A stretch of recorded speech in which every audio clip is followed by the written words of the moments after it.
देश न्यूज की सारी खबरें आप तक।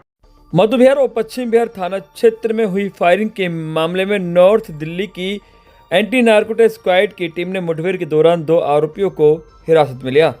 तस्वीर आप देख सकते हैं कि देर रात नॉर्थ डिस्ट्रिक्ट की पुलिस ने क्षेत्र में 2 लोगों का एनकाउंटर किया है। इसमें एक नाबालिग को भी हिरासत में लिया और दूसरे को, जिसका नाम दीपक है, उसके पैर में गोली लगी है।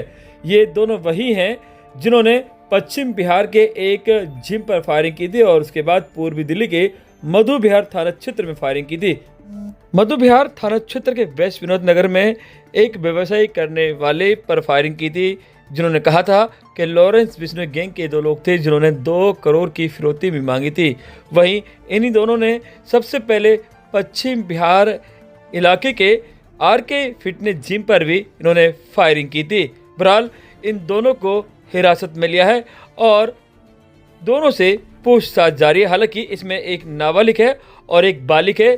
जिस आरोपी की पहचान दीपक के रूप में हुई है, उसको गोली लगी है और उसका इलाज जारी है। क्या कुछ कह रहे हैं इस पे डीसीपी, सुने। जैसा आपको ध्यान होगा, 12-13 तारीख की रात में 2 फायरिंग इंसिडेंट्स हुए थे, एक पश्चिम बिहार में और एक मधु बिहार के अंदर। तो उसके बाद जैसा कि हमारे स्पेशल सीपी साहब ने भी ब्रीफ किया था आपको, तो स्पेशल सीपी और जॉइंट सीपी साहब की डायरेक्शन के अंदर पूरा सब डिस्ट्रिक्ट्स को ब्रीफ करके अलर्टनेस में सबको रखा गया था। सबको बोला गया था हम सर्वेलेंस वगैरह बढ़ाएं और हमारे जो इन्फॉर्मर्स हैं उनको एक्टिव किया जाए। उसी के बेसिस पे हम लोगों को एक इनपुट मिला कि ये जो फायरिंग करके गए हैं, इन लोगों की मूवमेंट इस तरफ हो सकती है। तो जब हम लोगों ने 2-3 जगह पे हमने पॉसिबल मूवमेंट थी, तो हमने 3 जगह पे ट्रैप लगा रखा था।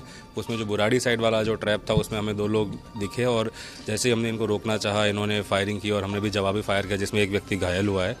और उसके बाद जब पूछताछ पे सामने आया कि ये दोनों वही थे जिन्होंने आरके फिटनेस जिम पश्चिम बिहार के ऊपर फायरिंग किया था और इन्होंने मधु बिहार के अंदर एक जो व्यापारी है उसके घर पे फायर किया था और उसमें वहाँ पर उनकी फिरौती की डिमांड थी।